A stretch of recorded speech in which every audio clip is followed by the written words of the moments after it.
कोराव में एसडीएम आकांक्षा सिंह के विरुद्ध चल रही अधिवक्ताओं की हड़ताल 27वें दिन शनिवार को भी एसडीएम विरोधी नारेबाजी के साथ तहसील परिसर में गूंजती रही। अधिवक्ताओं ने कहा, इनका तानाशाही रवैया और अधिवक्ताओं के ऊपर एफआईआर की धमकी, समय से कार्य को पूरा नहीं करना और मुख्य राजस्व अधिकारी कुंवर पंकज द्वारा सप्ताह भर पहले जांच रिपोर्ट जिलाधिकारी को सौंपने के बाद भी एसडीएम का ट्रांसफर नहीं किया जाना चिंताजनक है। पूर्व अध्यक्ष ललन कुमार तिवारी ने शनिवार को अधिवक्ताओं को संबोधित करते हुए कहा कि अगर मुझे अपने प्राणों की आहुति भी देनी पड़ी तो अधिवक्ता हित में देने के लिए तैयार हूं।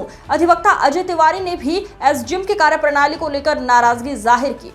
बार एसोसिएशन के उपमंत्री पन्नालाल मिश्रा ने कहा कि एसडीएम द्वारा आए दिन अधिवक्ताओं के ऊपर एफआईआर की धमकी और बात बात में पुलिस से बुला लेना अधिवक्ताओं के लिए दुर्भाग्यपूर्ण है। पूर्व उपाध्यक्ष श्यामाकांत त्रिपाठी उर्फ बब्बन बागी ने बताया, हम 3 दिन से आमरण अनशन और भूख हड़ताल पर दिन रात बैठे हैं, परंतु कोई अधिकारी मिलने तक नहीं आया। अगर मुझे कुछ हुआ तो उसकी जिम्मेदारी तहसील प्रशासन की होगी। अधिवक्ता अनुप मिश्रा ने अपने जमीन की हकबंदी होने के बाद किए गए पत्थर नस्ब को विपक्षियों द्वारा उखाड़ने के साथ कानूनगों द्वारा मेड़बंदी नहीं कराए जाने को लेकर उपजिलाधिकारी आकांक्षा सिंह के खिलाफ जमकर भड़ास निकाली। इस दौरान पूर्व मंत्री विंध्यावासिनी प्रसाद शुक्ला, श्याम सुंदर तिवारी, अनिल मिश्रा, संतोष श्रीवास्तव, विद्यानंद वर्मा, जितेंद्र चतुर्वेदी, विज्ञान आशुतोष तिवारी, भास्कर यादव, मणिशंकर शर्मा, रजनीश मिश्रा, कौशलेश तिवारी, महाकाल ब्रह्माशंकर तिवारी, संतोष श्रीवास्तव, वेद प्रकाश प्रजापति, राविंद्र मिश्रा, रोहित पांडे, विवेक तिवारी, अरुण जायसवाल, नितेश पांडे, नयन मिश्रा आदि अधिवक्ता मौजूद रहे। प्रशासनिक और कानूनी ज्ञान का अभाव होने के नाते वो यहाँ पर अपना अतिक्रमण करना चाहती हैं अधिवक्ताओं को, और अधिवक्ताओं पर वो अपना विशेषाधिकार बनाना चाहती है कि वह उनके हिसाब से चले, क्योंकि अधिवक्ता स्वतंत्र है, कानून के पाबंद है, कानून के नियमानुसार चलता है। तो वो उनके मन का नहीं हो रहा, इसलिए वो अपने टीस निकाल रही हैं। न तो वो फाइलों में कुछ कर पा रही हैं, न तो प्रशासनिक अनुभव की उनकी कमी है। लिहाजा जिलाधिकारी उनको कहीं अच्छी जगह भेजें जहाँ अच्छे कार्य कर सकें वो, और यहाँ के वकीलों को निजात दिलाएं। आपका शुभ नाम?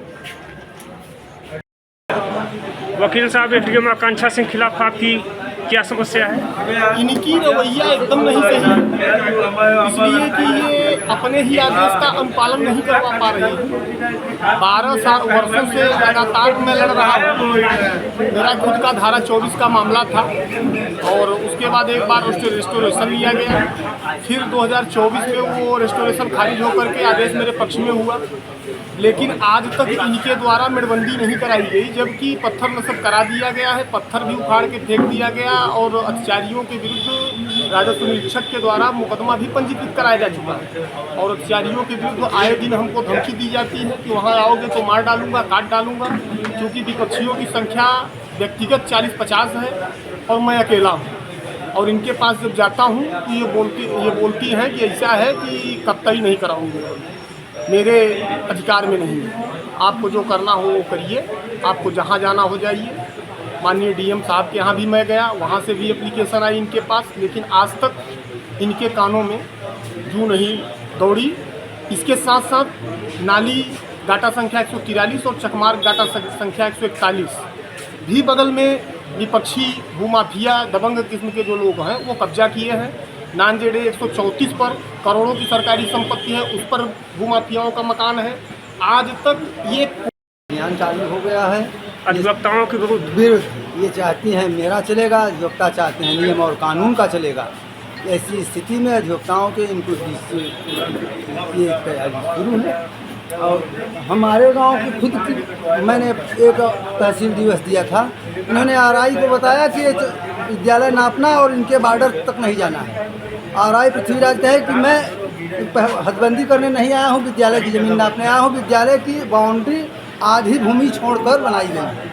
मैंने जब इनको बताया कि ये आपका प्रार्थना पत्र है, आपके आरआई ने इस तरह का कहा चलिए आप अधिवक्ताओं से बदतमीजी से बात करते। कुल मिला के इनके ट्रांसफर तक आप लोगों की हड़ताल जारी रहेगी? बिल्कुल जारी रहेगी जब तक इनका ट्रांसफर नहीं होगा। हम लोग अनशन पर बैठे रहेंगे। आपका शुभ नाम? पन्नालाल मिश्रा।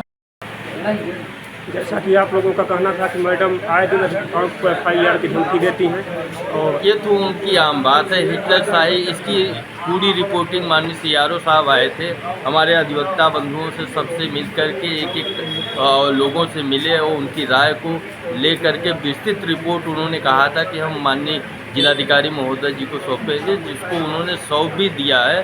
और आज 4-5 दिन हो गए, लेकिन माननीय जिलाधिकारी महोदय जी पता नहीं किस दबाव में, हमें तो नहीं लगता कि वो दबाव महसूस करते हैं, क्योंकि वैसा जिलाधिकारी मिलना प्रयागराज के लिए सौभाग्यपूर्ण है। आपका शुभ नाम? बब्बन तिवारी, श्यामाकांत त्रिपाठी और बब्बन कुरमन।